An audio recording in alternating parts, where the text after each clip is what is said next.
Hola mis amigos, una vez más estamos con una nueva entrega, video número 14 de este curso básico de Python para principiantes.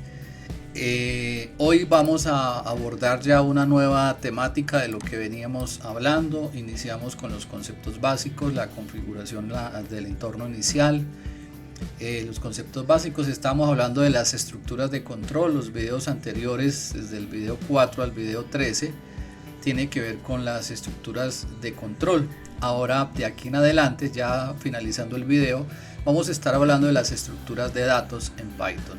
Hoy es un video introductorio, vamos a hablar un poquito de todas las estructuras de datos que hay, las más usadas, las menos utilizadas.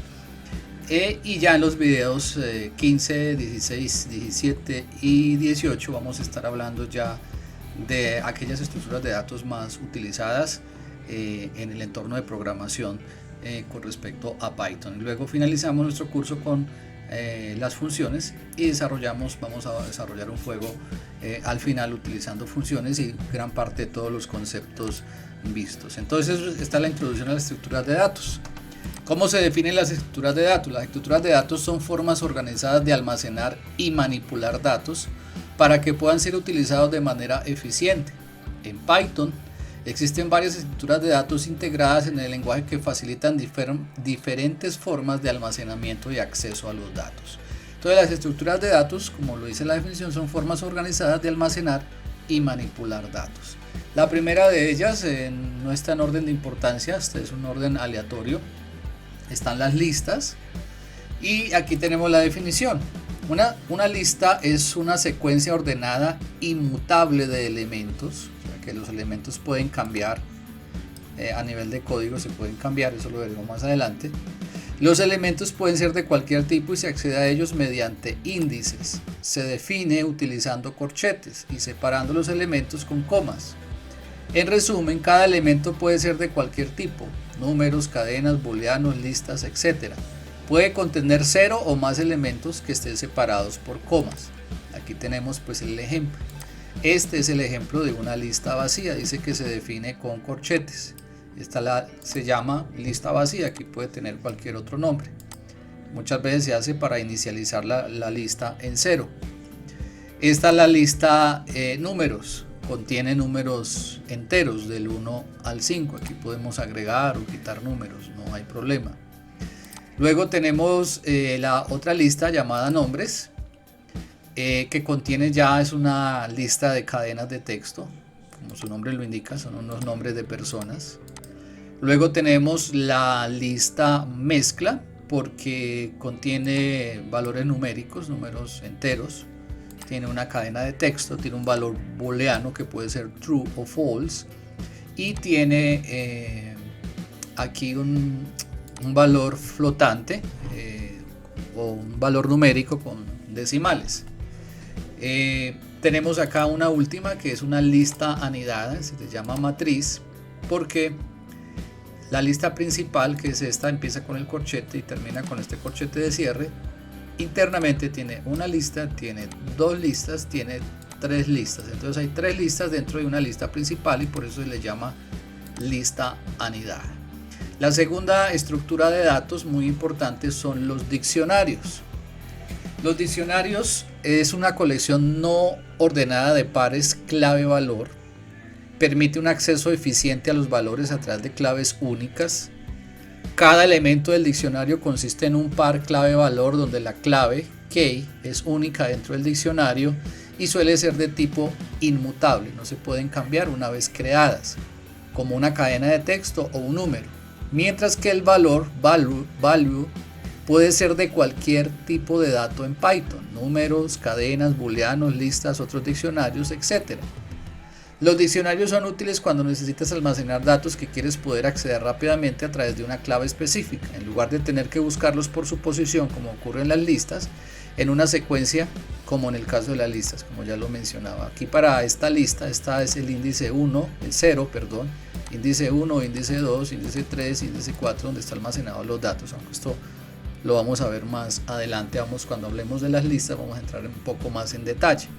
Entonces aquí tenemos el diccionario, este es un diccionario vacío, se define con los corchetes o las llaves, perdón. Está el diccionario edades. Los diccionarios forman o se componen de un par clave-valor. En este caso la clave es Juan y el valor que tiene esa clave es, digámoslo en este caso, la edad. Entonces, para poder acceder a la edad de Juan, tenemos que acceder a la clave, porque está la clave y el valor. La clave y el valor asociado a esta clave. Por eso se llama par clave-valor. Esta clave, como dice acá, debe ser única dentro del diccionario para que pues pueda cumplir con la exigencia o la clasificación de diccionario como tal y para evitar errores. Aquí está el diccionario frutas. La manzana dice que tiene asociado a la clave la manzana es que es roja, la banana es amarilla y la naranja es color naranja. Está el diccionario datos. Tiene diferentes datos. Aquí está la clave que es nombre, nos trae Juan. Luego está la clave edad que nos trae la edad.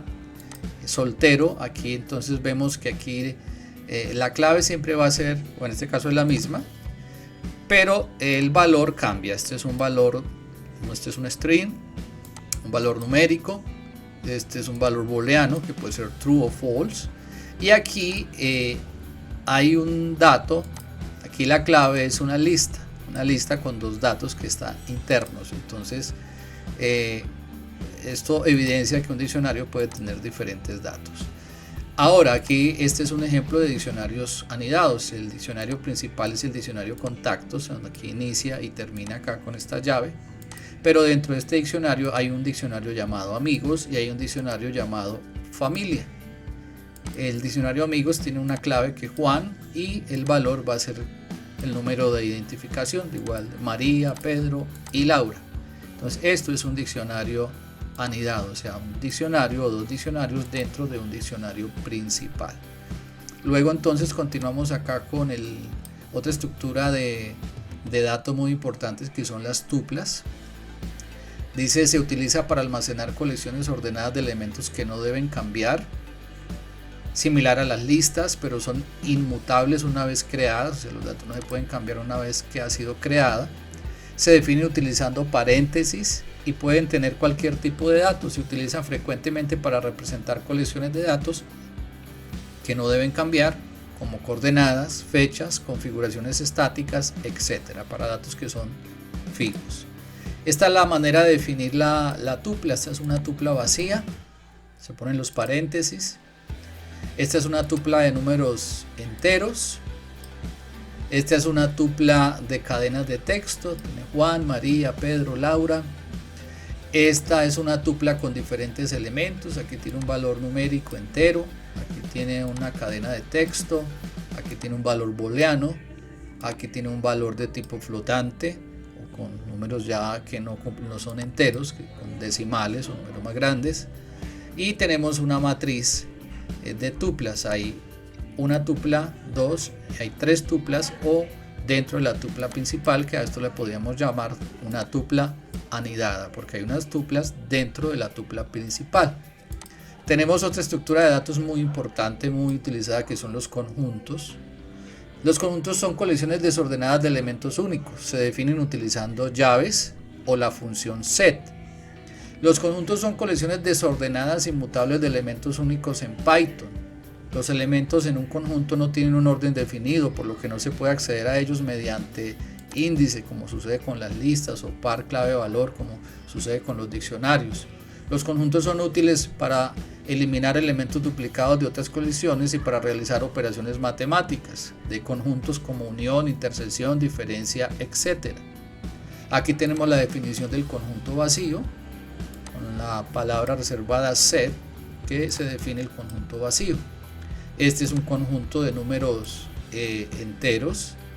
Este es un conjunto de cadenas de texto. Este es un conjunto de diferentes valores: numérico, entero, string, booleano y flotante. Aquí tenemos los datos repetidos. Es un conjunto de datos repetidos. Aquí tenemos un ejemplo, lo pasamos a le pasamos una lista, números lista, aquí hay una lista, el número 3 está repetido.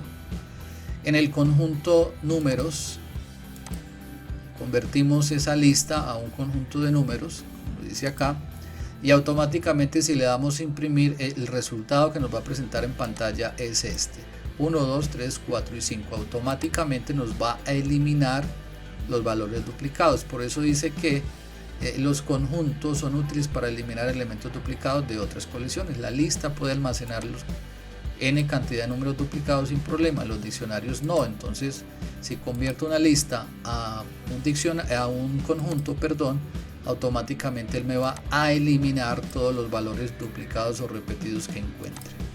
Hay una última estructura de datos que quiero mencionar, que son las cadenas de texto o los strings, que son muy utilizados. Son secuencias inmutables de caracteres, se utiliza para almacenar texto y se define utilizando las comillas simples o dobles, como en este caso la variable cadena tiene una cadena de texto que se llama hola mundo, así se define. Esto es muy utilizado, es muy común.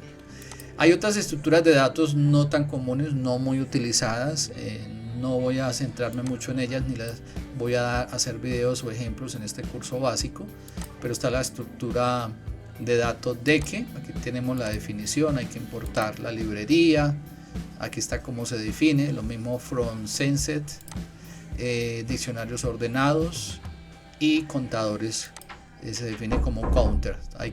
Todos ellos hay que importar ciertas librerías. Entonces las más comunes son las primeras que ya mencioné en este caso. Diccionario, las listas en primer lugar, diccionarios, tuplas, conjuntos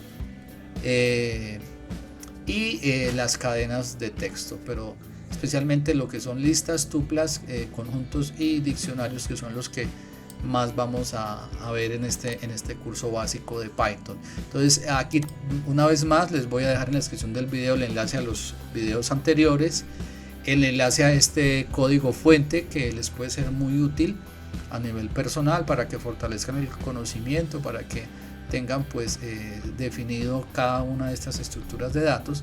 Y ya en los videos siguientes, en el siguiente video 15, vamos a estar hablando de las listas, luego de los diccionarios, de las tuplas, vamos a ver ejemplos, los conjuntos, luego vamos finalizando con funciones para ir terminando ya con el curso. Es todo por el momento, mis amigos, espero la pasen muy bien. No olviden suscribirse, en apoyar el canal. Nos vemos en una próxima oportunidad.